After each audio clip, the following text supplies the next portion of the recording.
بسم اللہ الرحمن الرحیم۔ صبح خیر پیارے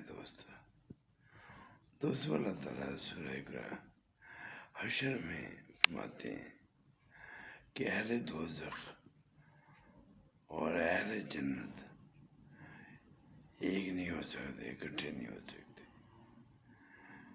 جیسے نیکی اور برائی اکٹھی نہیں ہو سکتی، ایسے جو ہے جنت والے اور دوزخ والے وہ اکٹھے نہیں ہو سکتے۔ یعنی کہ جو اگر نیکی کریں گے تو اس کا راستہ جنت ہے، اور اگر غلط کام کریں گے تو اس کا راستہ جہنم ہے۔ سیدھی سی بات ہے۔ یعنی اپنے اعمال کو دین کے مطابق کریں تاکہ کامیاب ہو جائیں۔